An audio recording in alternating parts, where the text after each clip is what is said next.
La confrérie des Louves de Florence Rhodes aux éditions du Caïman. Vendredi, minuit 1. Réunis dans son bureau étroit, paupières mi-closes et traits tirés, les hommes d'Amelin accusaient le coup.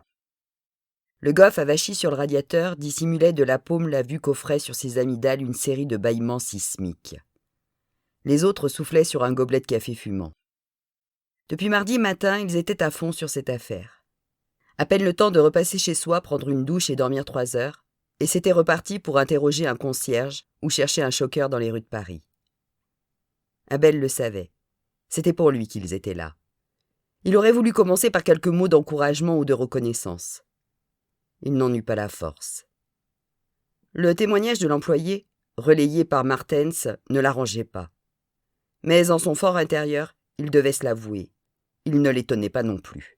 Il consulta sa montre. Depuis 1 minute, on était vendredi, ce qui lui laissait moins de 24 heures pour identifier l'assassin de Schaeffer. Passé ce délai, il serait dessaisi du dossier. Ça lui permettrait de se consacrer à son agenda personnel. Il aurait dû en éprouver du soulagement.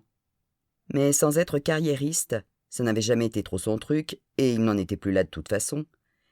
L'idée de passer la main sans avoir sorti l'affaire le mettait mal à l'aise. Comme une dette contractée à l'égard du restaurateur qu'il n'aurait pas l'occasion d'honorer. Un accroc dans un coin de sa conscience qui l'empêcherait d'affronter Keller sereinement.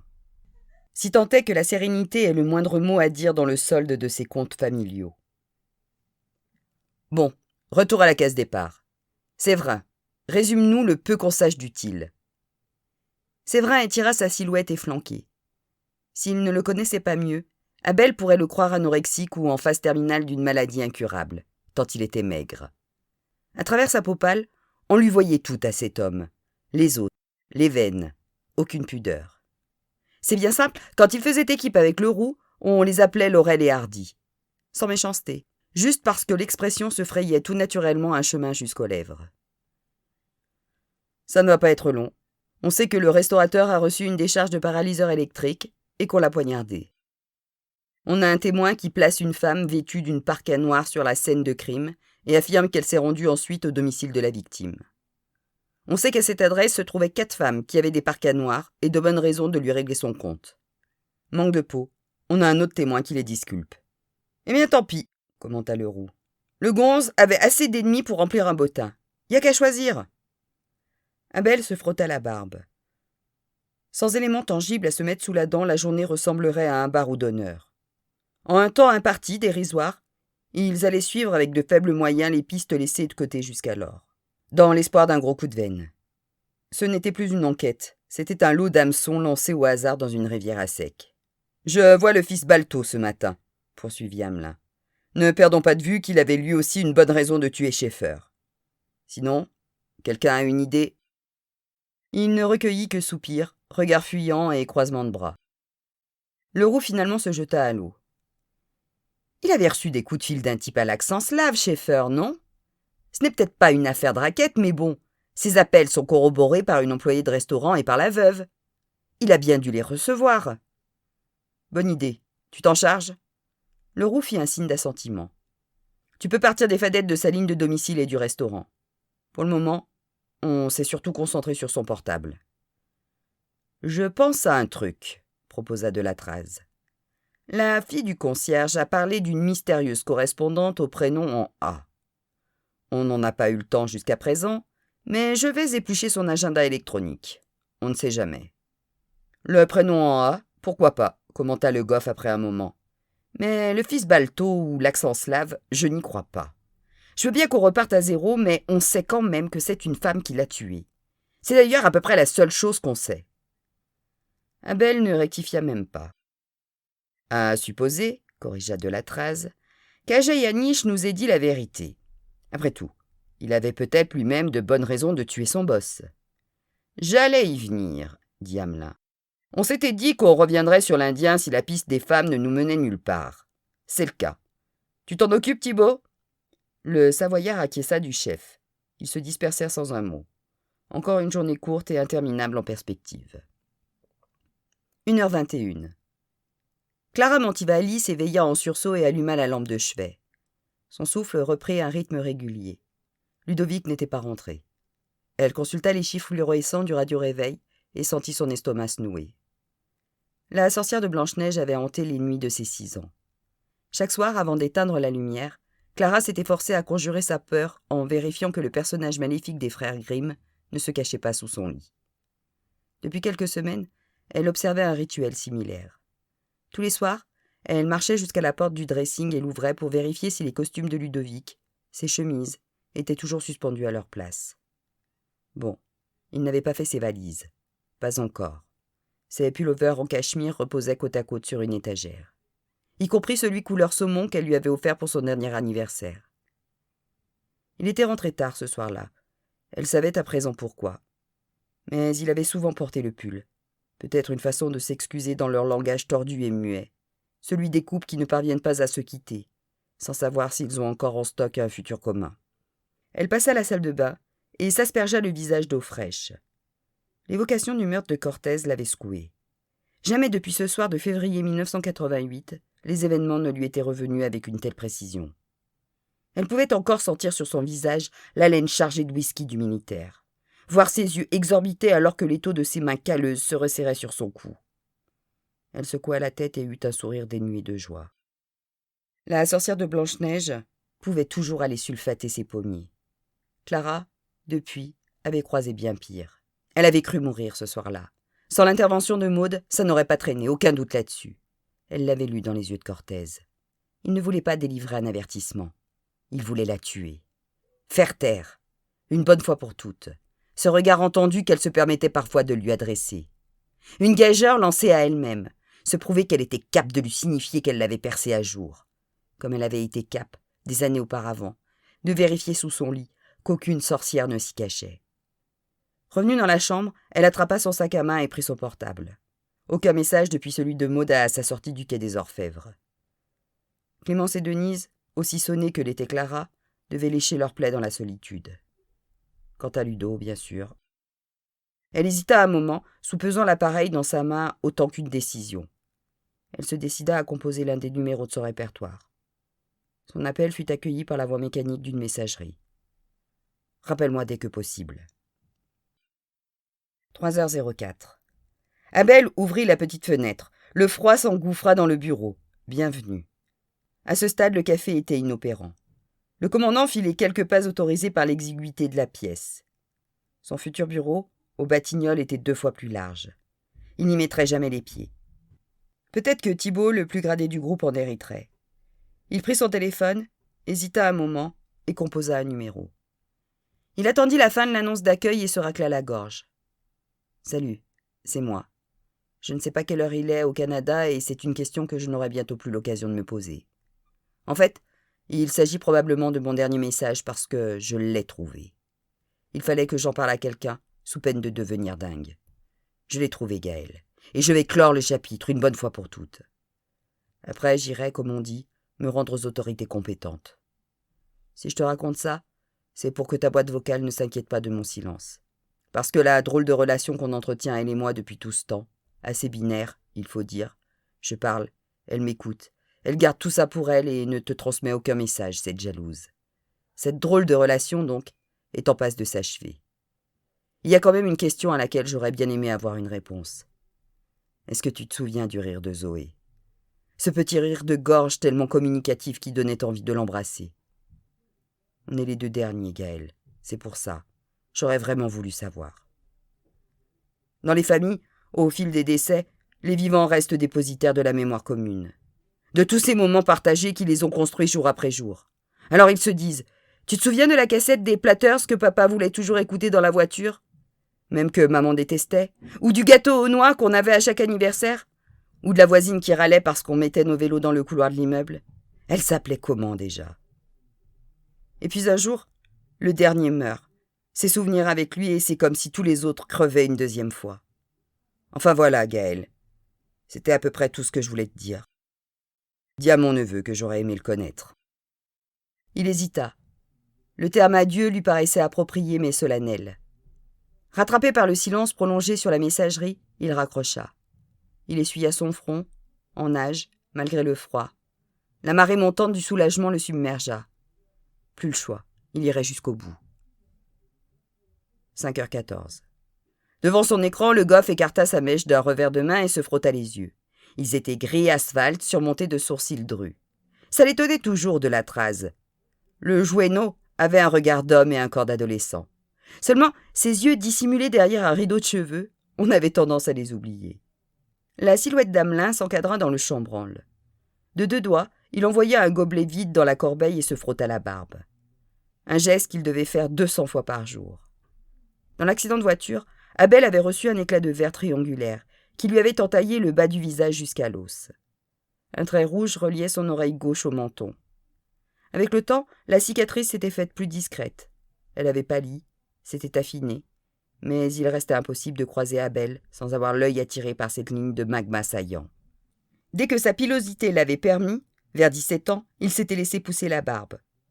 Le réflexe de l'effleurer à l'endroit de la cicatrice, où elle perdait en consistance, ne l'avait cependant jamais abandonné, comme un hommage permanent à ceux que la vie lui avait pris. Pendant un moment, ils n'échangèrent pas un mot, jusqu'à ce que le goff rompe le silence. « Tu te souviens de la 13 ?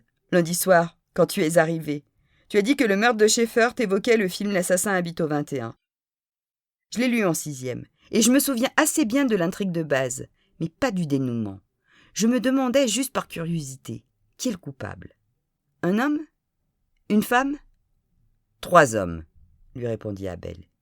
Il n'y a pas un assassin, mais 3, qui sévissent à tour de rôle et s'innocentent successivement par un nouveau crime dès que l'un d'entre eux est interpellé. Le goff se cala dans son siège, songeur.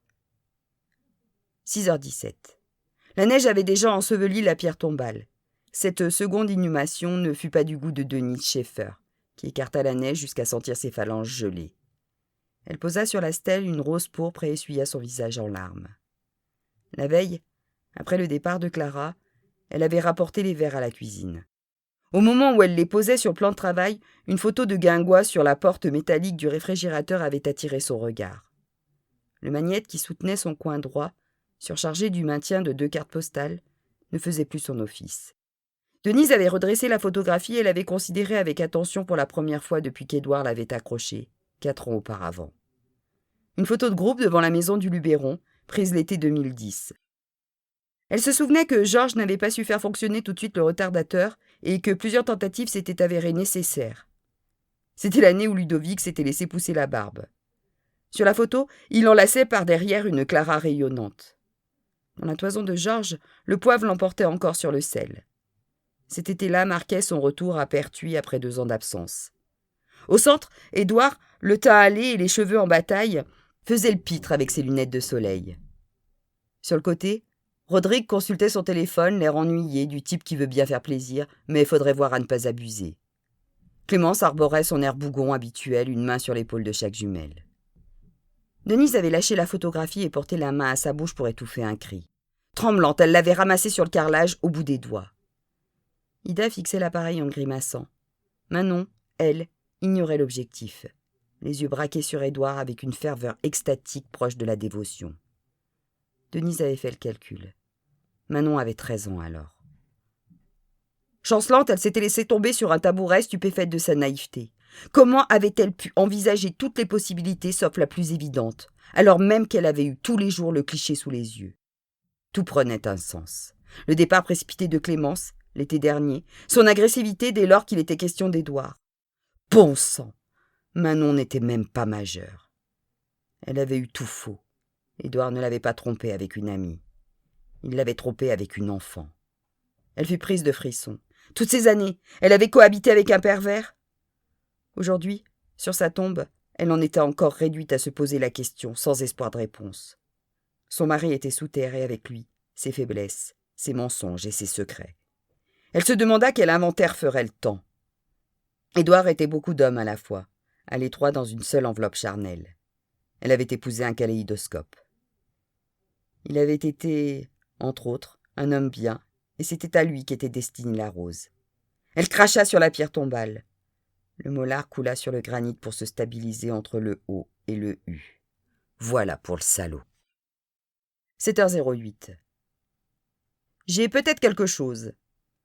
Abel ne se laissa pas abuser par l'intonation circonspecte de Wendling. Raconte.